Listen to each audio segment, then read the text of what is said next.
Hello friends, পূর্ণতা লাইফস্টাইলে স্বাগত। আজকে আমি একটা রেসিপি নিয়ে চলে এসেছি। আমি কিভাবে করি সেটা আপনারা দেখতে থাকুন। আলু নিয়ে নিয়েছি, পটল নিয়ে নিয়েছি, নুন হলুদ মাখিয়ে রেখে দিয়েছি, আর কাটা বোয়ালি মাছ নিয়েছি, চুনো মাছ নুন হলুদ দিয়ে মাখিয়ে রেখে দিয়েছি। আর পেঁয়াজ, লঙ্কা, টমেটো, রসুন থেতো করে নিয়েছি। আর এখানে দৈনন্দিন যা মশলা থাকে, আদা, জিরে গুঁড়ো, হলুদ গুঁড়ো, মিট মশলা দিয়ে জল দিয়ে গুলিয়ে নিয়েছি, জিরে গুঁড়ো। আমি কিভাবে রেসিপিটা করি আপনারা সেটা দেখতে থাকুন। কড়াইয়ে তেল দিয়ে দিয়েছি, তেল গরম হতে থাক, দিয়ে আলুগুলো ভেজে নেব। তেল গরম হয়ে গেছে, আমি এবারে আলুগুলো দিয়ে দেব।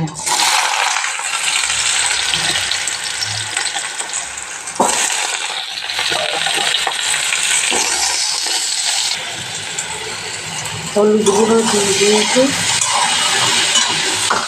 আলুটা ভাজা হতে থাক লাল লাল করে।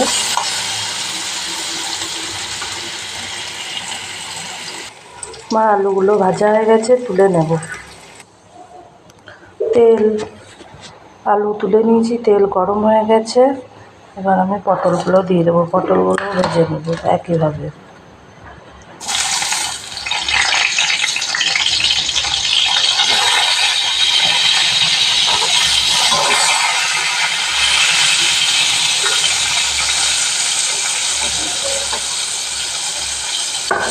পটলগুলো ঢাকা চাপা দিয়ে দেব,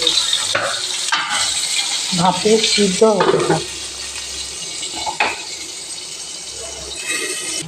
ঢাকা খুলে নিয়েছি, এবার আর একটু উল্টে দেব।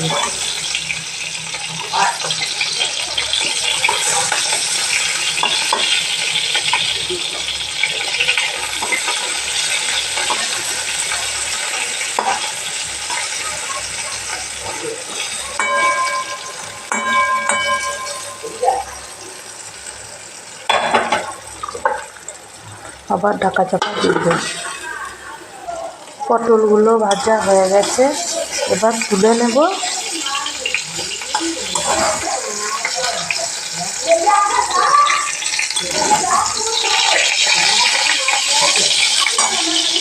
কড়াইয়ে তেল দিয়ে দিয়েছি, গরম হয়ে গেছে। এবার চুনো মাছগুলো ভেজে নেব।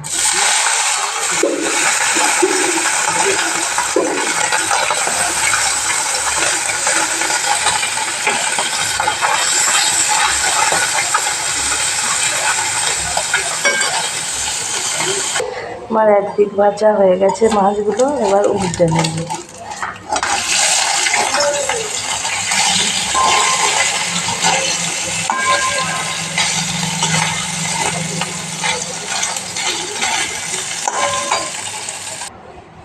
আমার মাছ ভাজা হয়ে গেছে, এবার পেঁয়াজ, রসুন, লঙ্কা, টমেটো দিয়ে দেব, দিয়ে নুন দিয়ে একটু নরম করতে দেবো। নুন দিয়ে দিয়েছি, একটু নরম হতে থাক, ঢাকা চাপা দিয়ে দেবো, নরম হতে থাক। পেঁয়াজ, টমেটো নরম হয়ে গেছে, এবার মশলাটা দিয়ে দেবো, দিয়ে কষাতে থাকবো।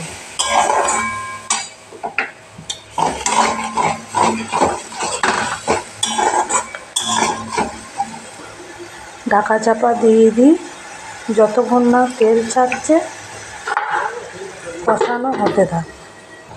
মশলা কষানো হয়ে গেছে, তেল ছাড়তে আরম্ভ হয়ে গেছে। আমি আলু, পটল, চুনো মাছ দিয়ে দেবো, দিয়ে এবার আর একবার নাড়তে থাকবো।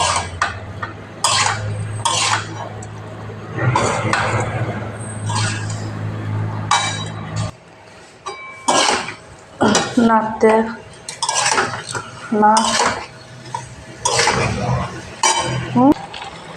আমার কষানো হয়ে গেছে, এবার জল ঢেলে দেবো।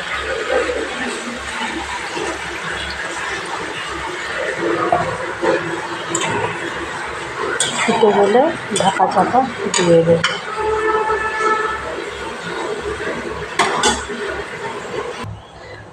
ঝোলটা ফুটতে শুরু হয়ে গেছে, দম কমিয়ে ঢাকা চাপা দিয়ে দেব।